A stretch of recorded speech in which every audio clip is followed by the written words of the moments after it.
वेद भौतिक और आध्यात्मिक ज्ञान की निधि वह अखिल ब्रह्मांड के मूल है। डॉक्टर मोहन भागवत। नमस्कार दोस्तों, आप सभी जानते हैं जिस तरीके से वेद हर कोई पढ़ना चाहता है, हर कोई चाहता है कि वेदों के अंदर क्या लिखा है समझना चाहता है, लेकिन वहीं वो उनकी भाषा को समझने में बहुत पीछे रह जाता है।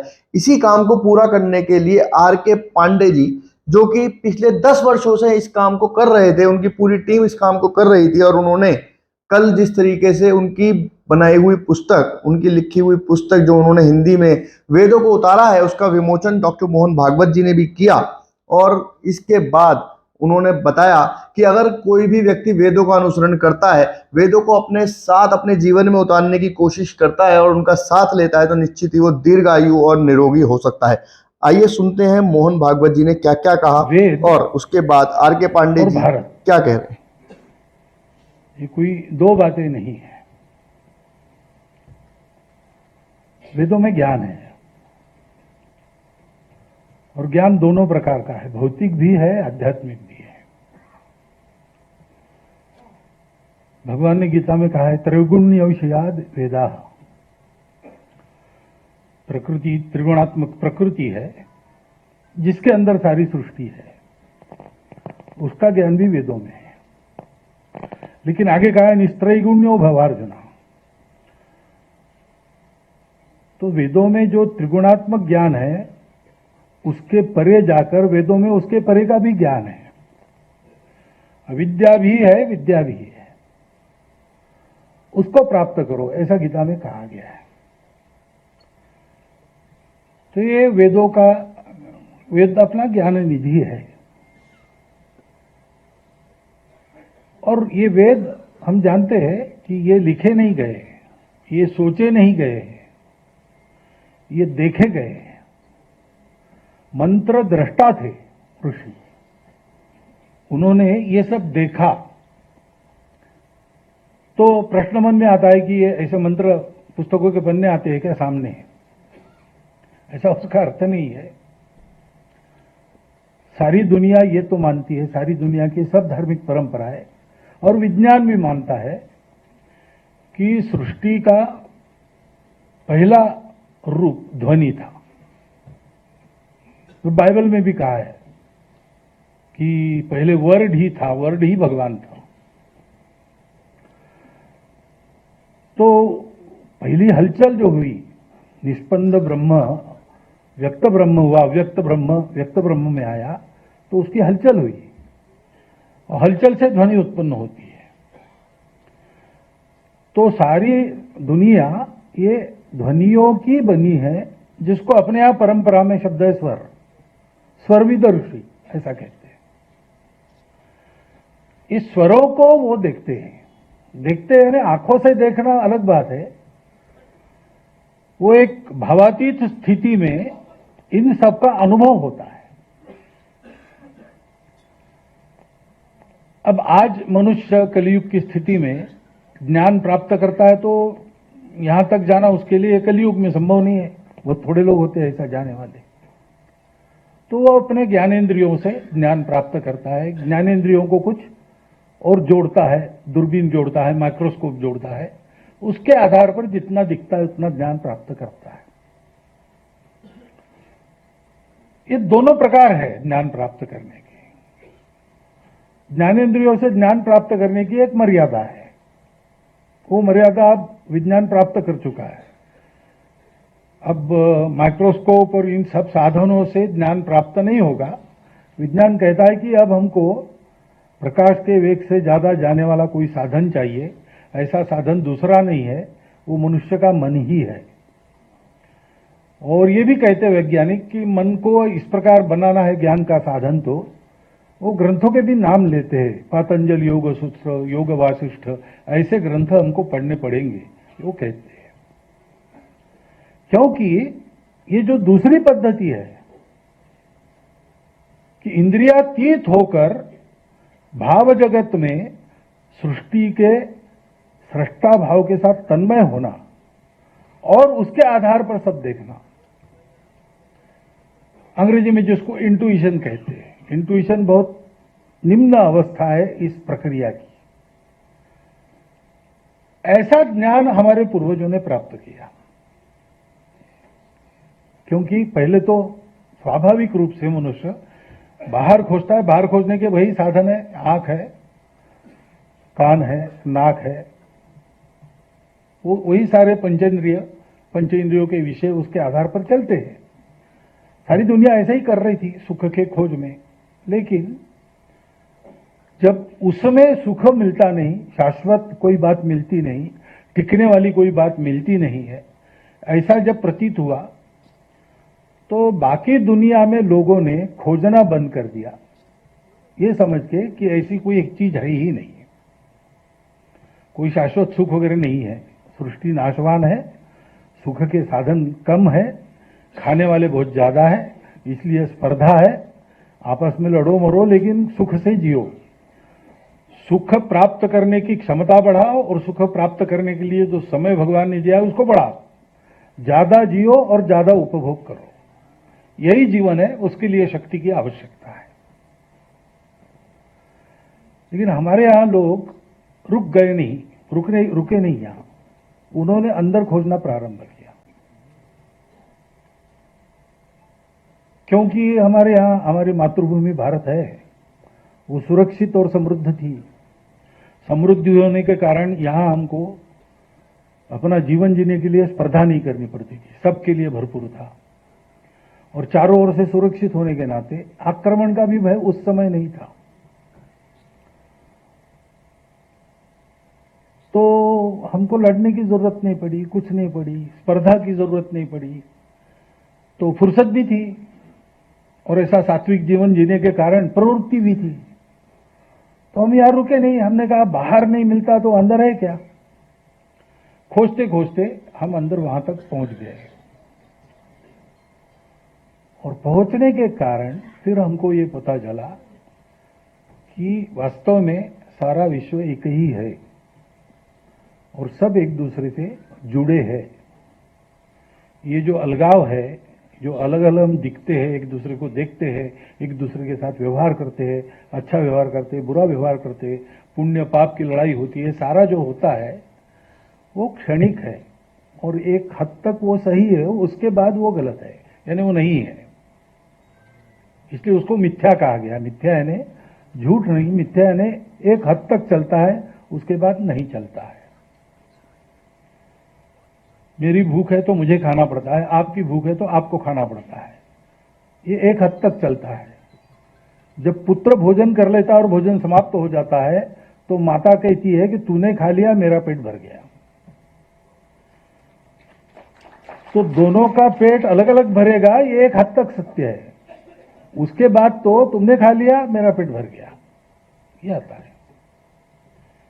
ऐसे ये दुनिया एक हद तक चलती है, उसके बाद तो सब एकाकार है और सब शाश्वत है और कोई उसमें विकारों की कोई महत्ता नहीं है, कुछ नहीं है, शुद्ध आनंद, सच्चित आनंद है, सत्यम अनंतम ज्ञानम, बस यही सत्य स्वरूप है मनुष्य का। ये जब पता चला तो संपूर्ण दुनिया अपने ये निष्कर्ष अपने आप आ गया।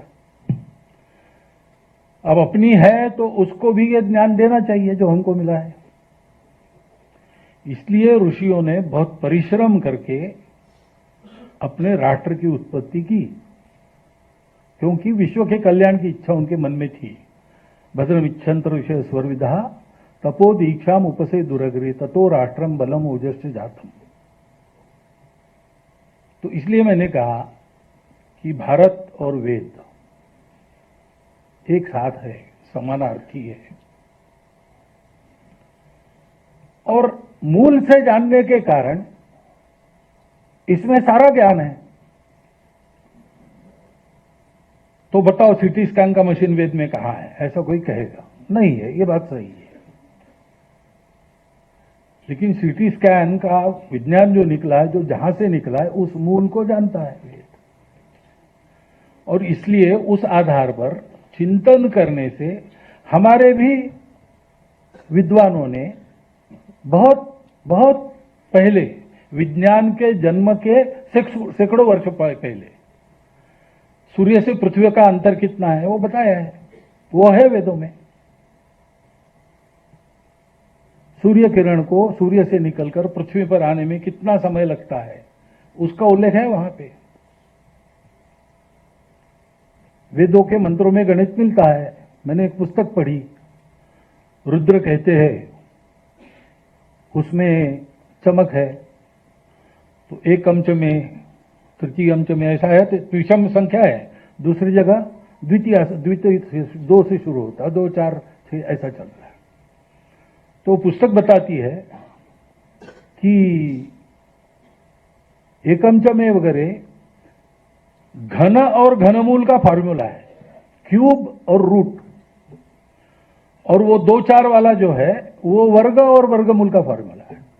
उन्होंने गणित करके बताया, पूरी एक छोटी सी पुस्तिका। अब ये है उसमें। तो इसलिए हम वेदों को ज्ञान निधि कहते हैं, और वो केवल भौतिक जीवन का निधि नहीं है, आध्यात्मिक जीवन का भी निधि है। इसलिए संपूर्ण समाज के लिए जीवन विद्या वेद है। इसलिए हम कहते वेदोखिलम धर्म मूलम, क्योंकि जीवन की धारणा धर्म के कारण होती है। एक मनुष्य जीता है, उसको स्वस्थ रहना है, उद्यान चाहिए। शरीर मन बुद्धि आत्मा के साथ रहे तब आदमी जीवंत रहता है। ये बिगड़ गया संतुलन संबंध तो विक्षिप्त हो जाता है, समाप्त हो गया तो मर जाता है। ऐसे ही मनुष्य को भगवान ने पेट दिया है तो भरना है, इंद्रिय दिया है तो उनकी जो स्वाभाविक भूख है उसको पूरा करना है। सामान्य मनुष्य को तो यही है, आहार निद्रा भय मैथुन, ये छूटा नहीं है, पशुओं के साथ वो भी है। तो उसके लिए अर्थ पुरुषार्थ है, काम और पुरुषार्थ है, इसकी मान्यता है अपने यहाँ। लेकिन ये हमको उपभोग के तरफ न ले जाए, ये हमके जीवन के सार्थक के तरफ ले जाए, सत्यबोध की तरफ ले जाए। इसलिए जो अनुशासन चाहिए, इनमें जो संतुलन रखना चाहिए, धर्म उसको देता है और मोक्ष की तरफ ले जाता है। इसलिए चारों पुरुषार्थों को जब हम बोलते हैं, उल्लेख करते हैं, तो पहले धर्म का नाम लेते हैं, धर्मार्थ काम मोक्षं च विंदति। क्योंकि मोक्ष प्राप्त करना है तो भी धर्म का अनुशासन चाहिए। और संन्यास आश्रम में ऐसा है, मैं सुनता हूं, आपको ज्यादा मालूम है कि अगर सन्यासी को समाज में रहना है तो नियम है, हिमालय में जाकर साधना करनी है, वनों में एकांत में साधना करनी है, तो सन्यासी सब धर्मों के ऊपर है। क्योंकि धर्म सबकी धारणा करता है। अकेले के अगर एक व्यक्ति होता तो उसको आवश्यकता नहीं थी, क्योंकि किसी के साथ उसको नहीं रहना है। जब साथ रहना है तो मनुष्य को समूह के साथ रहना ही है, परिवार में रहना ही है। मानव समूह को सृष्टि में रहना है, सृष्टि के साथ रहना है। और मानव समूह और सृष्टि तीनों को ये विश्वरूप जो भगवान है उसी के सानिध्य में रहना है। और साथ रहना है तो धर्म चाहिए। ये धर्म ऐसे सबको जोड़ता है, जोड़े रखता है, ऊपर उठाता है, उन्नत करता है और श्रेय की ओर ले जाता है, प्रेय में से श्रेय की ओर ले जाता है। इसलिए धर्म सारे जीवन का आधार है। उसके अनेक अर्थ भी हैं। इसलिए फिर जीवन ठीक रहने के लिए जो कर्तव्य करने पड़ते हैं उसको भी धर्म कहा है। राजा धर्म है, पुत्र धर्म है। जीवन ठीक चलने के लिए साथ में रहना है तो एक दूसरे के स्वभाव का परिचय होना चाहिए, और जिसका जो स्वभाव है उसके आधार पर उससे व्यवहार करते हुए उसको ठीक रखते बनना चाहिए। इसलिए स्वभाव को भी धर्म कहा गया है। पानी का धर्म है बहना, अग्नि का धर्म है जलाना। लेकिन इस धर्म का ज्ञान वेदों से आता है, क्योंकि वेदों का मूल सत्य में है। इसलिए हमारे यहां कहते हैं अपौरुषेय है, ये भगवान के निश्वसित है। यानी सृष्टि हुई, उसके साथ उसके स्वर आए तो वेद भी है। उनको देखा होगा बाद में चाहे, लेकिन वो पहले से है, उसी की सृष्टि बनी है। और वो आया तो उसके साथ धर्म भी आया। ऐसे ये वेद है, और ऐसे ये होने के कारण इसको समझना ये कठिन बात है सामान्य व्यक्ति के लिए, विद्वानों के लिए भी कठिन है। ये मैं कह रहा हूं, मेरा अधिकार नहीं बोलने का, अपने क्या बोले ऐसे विषय में, हमारे जैसे लोग क्या बोले, लेकिन बोलना पड़ता है। ज्ञानेश्वर महाराज ने कहा है, व्यासादिकांसे उन्मेख रहाटति देथ शासंक। व्यास जैसे महर्षियों के उन्मेष, नवोन्मेष शालिनी उनकी प्रतिभा, वो जिसमें साशंक होके इधर उधर भटक रही, वहां तेथ मी ही रंक एक चावड़ी के, वहां मैं एक सामान्य मानुस, मैं सामान्य आदमी बड़बड़ कर रहा हूं, ऐसा ज्ञानेश्वर महाराज कहते हैं। तो ऐसा करना पड़ता है, तब करना पड़ता है, परंतु इसका अर्थ, अभी अर्थ भी बुद्धि की बात नहीं, केवल शब्दार्थ में जाएंगे तो क्या क्या सोचेंगे पता नहीं। वेदों का अर्थ जिसको प्रतीति है वो ठीक बता सकता है। संत तुकाराम महाराज हो गए तो उन्होंने ऐसा कहा, वेदांचा अर्थ आमासीच ठावा। वेदों का अर्थ हम ही जानते हैं, क्योंकि वेद जहां से आए हैं उसके साथ जो साक्षात है वो जो बताएगा वो अर्थ है। तो जो वेदों का जीवन जीते हैं, वेदों का जीवन जीने वाले जो है वो अर्थ बताएंगे तो फिर ठीक होगा। और हमने सुना भी, सातोली जी का जीवन वैसा था, सातोलीकर जी का, उन्होंने वेद शास्त्र के अनुसार अपने जीवन का निर्वाह किया, तो उनको उसके बारे में अनुभूति थी, और इसलिए वो कह सके कि मैं 100 वर्ष पूरे करके फिर जाऊंगा। कुर्वन्ने वेह कर्माणि जीजी विशेष छतसमा, ये हमारी घोषणा है, वैदिक घोषणा उपनिषद में है। तो उन्होंने उसके आधार पर कहा और वैसा करके दिखाया। वो उनका लिखा हुआ भाष्य, सुबोध भाष्य, वो अगर प्रमाण भाष्यों में एक माना जाता है तो उसमें आश्चर्य की कोई बात नहीं, क्योंकि उनकी वो गति थी उसमें, अनुभव के आधार पर, प्रतीति के आधार पर उसको। क्योंकि ऐसे जो लोग होते हैं वेदों को जीने वाले या प्रतीति के आधार पर जीने वाले, वैसे इस दुनिया से उनका कोई प्रयोजन न रहने के बाद भी एक स्वाभाविक अपनेपन की जो लोकोद्धार की उर्मी रहती है, उसके लिए वो अपना जीवन जीते हैं। इस दुनिया से उनको लेना देना नहीं है तो भी अपना कर्तव्य यहां पर करते हैं। तो उन्होंने ये लोगों के जानकारी के लिए, उनका ज्ञान बढ़े, उनको परिचय ठीक हो, अर्थ पता चले, जीवन कैसे जीना ये पता चले, इसलिए ये सारी बातें लिखी। सर्वतोपरि हमारे लिए सुगम है और उपयोगी है, क्योंकि वेदों में सारी बातें हैं। संगठन का उल्लेख बहुत बार हुआ, तो संगठन मंत्र भी वेदों में, संगच्छध्वम संवदध्वम। हम संघ में नित्य बैठक के प्रारंभ में वो कहते हैं संगठन कैसे बांधना, इसका एक फॉर्मूला है, वो थोड़े शब्दों में, जिसके लिए हम 20-20 दिन के वर्ग लगाते और भाषण देते रहते हैं, और सूत्र रूप में उसमें बताया है। ऐसी बहुत सी बातें उसमें है, सब प्रकार के शास्त्र उसमें से निकाले जा सकते हैं। अंग्रेजी में कहते हैं डिराइव, उसमें लिखे नहीं है, लेकिन आप उसका मनन करेंगे तो आप उन शास्त्रों को फिर से जीवित कर सकोगे।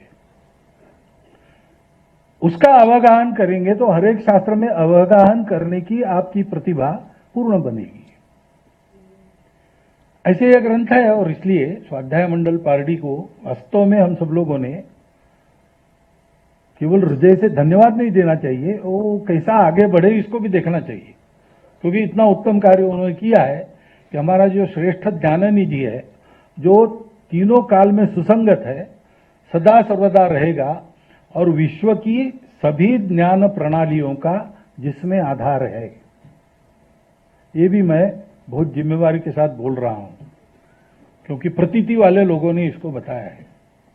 महाराष्ट्र में एक संत हो गए गुलाबराव महाराज, पुराना नहीं अभी हो गए। तो 90 साल में उनकी दृष्टि चली गई। दूर देहात में रहते थे, पढ़ने लिखने का बहुत ज्यादा प्रश्न नहीं था, लेकिन वो ऐसे हो गए कि जर्मन ग्रंथ, स्पेनिश ग्रंथ, अंग्रेजी सारे ग्रंथ मुखोद्गत थे उनके। वो बता सकते थे, बात करते, विद्वान आते थे, बात करते थे। वो उधर जाओ, वो एक नीला पुस्तक है अलमारी में, नीला, उसको निकालो, उसके 500वें पेज पर चौथी लाइन वो पढ़ो, प्रमाण मिल जाएगा। इतना उनका था। वो अपने को ज्ञानेश्वर महाराज की कन्या कहते थे। उन्होंने अपनी जो ग्रंथ रचना की है उसमें उन्होंने विश्व के सारे पंथ संप्रदायों के मूल में वेद कैसे है ये सब प्रमाण दिखाया है। तो जो जानकार है वो जानते हैं, और जो जानकार नहीं है वो अपनी अपनी बुद्धि के अनुसार वाद विवाद करते हैं। वाद विवाद में हमको जाना नहीं, उससे किसी का फायदा नहीं। लेकिन हम लोग श्रद्धालु है, हमारे पास ये निधि है, ये हम जानते हैं, तो उसके आधार पर हम उसको पढ़ें, हम उसको जीवन में उतारें, और जितने अधिक लोगों को उस ज्ञान का लाभ दे सकते हैं, उनका जीवन वैसा बना सकते हैं, उतना करें। इस दृष्टि से आज फिर से इन सब ग्रंथों का बहुत सुंदर रूप में मुद्रण फिर से हुआ है। ये हम सब लोगों के लिए एक अत्यंत बड़ी बात है। ऐसा कहते हैं कि सनातन धर्म के उत्थान का समय आया है, हम देख ही रहे। योगी अरविंद ने घोषित किया था। इस तरफ सारे विश्व का रुख भी बदल रहा है, बन रहा है, ये भी हम जानते हैं। तो इस प्रक्रिया में मैं समझता हूं कि ऐसा एक सुबोध भाष्य तीनों वेदों का सातोळीकर जी जैसे आधिकारिक व्यक्ति के द्वारा लिखा हुआ, वो फिर से हमको सुव्यवस्थित रूप में प्राप्त होना, ये भी एक अपने लिए संकेत है और अपने लिए आगे बढ़ने के लिए बहुत बड़ा साधन है। उसका हम सब लोग लाभ ले, इतनी प्रार्थना करता हूं और मेरे 4 शब्द समाप्त करता हूं। ग्रंथों का विवेचन किया गया, क्या कुछ इसमें सब चीजें हैं, क्या कुछ इसमें नया है ग्रंथ में? नहीं, वेद तो बहुत प्राचीन है, सबसे ज़्यादा प्राचीन है, सृष्टि से भी ज़्यादा प्राचीन है। वेद में कुछ नया नहीं है, लेकिन श्रीपाद दामोदर सातवलेकर जी ने इन वेदों को जो बहुत दुरूह लगते थे लोगों को, पढ़ने में आसान नहीं होते थे, उनका हिंदी भाष्य किया। उसका नाम रखा सुबोध भाष्य, आसानी से लोगों को समझ में आए। यहाँ पहले जब खत्म हो गया तो भारत सरकार ने अपनी एक योजना में, दुर्लभ ग्रंथ प्रकाशन योजना में इसको मुद्रित किया, लेकिन वो भी खत्म हो गए, मिलते नहीं थे। तो फिर से छापने के लिए उसको टंकित करना, प्रूफ रीडिंग करना कठिन काम था, इसलिए उसका फ़ोटो प्रिंट किया गया। लेकिन वो फ़ोटो प्रिंट ठीक न आने के नाते वो मंत्र भी अक्षर अच्छे नहीं थे, पढ़ने में लोगों को कठिनाई होती थी। फिर इसको टाइप कौन करे, कौन इसकी प्रूफ रीडिंग करे, बहुत जटिल काम था। इसलिए लगातार 10 वर्षों में ये कार्य किया गया। फिर से उसको कंप्यूटर पर टंकित किया गया और उसके बाद उसको प्रूफ किया गया, विद्वानों ने संशोधन किया, और जो भाषा हिंदी थी, प्राचीन हिंदी थी, उसको आज की हिंदी बना करके उसको तैयार किया गया। उसका प्रकाशन विधिवत अच्छे ढंग से किया गया और आज भी उसका लोकार्पण हुआ और उस ग्रंथ का विमोचन माननीय संघ चालक जी ने किया। संघ संचालक साहब यहाँ पर आए थे, उन्होंने वेदों को लेकर जिक्र किया यहाँ पर, और साथ ही नारे लगाए थे। उन्होंने कहा कि हर स्थान जो है एक जैसा नहीं होता, यहाँ नारे नहीं लगाने चाहिए। इसका अभिप्राय से था, ये शैक्षणिक कार्यक्रम है, तो शुद्ध रूप से यहाँ शिक्षा की बात करनी चाहिए, ज्ञान विज्ञान की बात करना चाहिए। नारा तो वहाँ लगाया जाता है जहाँ लोगों को नींद आती रहे हो, थोड़ा जगाने के लिए, उत्साहित करने के लिए। यहाँ तो विद्वान लोग हैं, इनको उत्साहित करने की जरूरत नहीं होती है, ये उनका अभिप्राय था। यहाँ आप ज्ञान विज्ञान की चर्चा करिए, बातचीत करिए, नारे की जगह और होती है। आज बहुत सारे विद्वानों का आप लोगों ने सम्मानित भी किया है। उन विद्वानों ने इसमें अपनी भूमिका दी है, क्योंकि किसी एक व्यक्ति के वश का नहीं था कि इसका संशोधन कर पाता। सारे विद्वानों ने क्रमशः अपना अपना संशोधन किया, संपादन किया, तो उनको सम्मानित भी किया गया, सम्मान पत्र दिया गया। आज जिस तरीके से किताब का विमोचन हुआ है, आगे आने वाले समय में भारत के लोग इसे कैसे ले सकते हैं? क्या आपकी रणनीति रहने वाली है? नहीं, ये रणनीति का विषय नहीं है, ये शिक्षा नीति का विषय जी, है। क्या लोग इसको पढ़ें, इसमें जो दिया गया है उपदेश इसको ग्रहण करें और एक भारतीय जो समाज है उसका निर्माण करें। भारत के राष्ट्र निर्माण का जो सपना है उसको करें, जिससे भारतीय जो जीवन पद्धति उसके अनुसार जिएं, ताकि वो दीर्घजीवी हों और निरोगी हों, स्वस्थ रहें, परस्पर प्रेम से रहें, जो भारतीयता का लक्षण है वो उनमें रहे, यही तात्पर्य है इसका। जी धन्यवाद।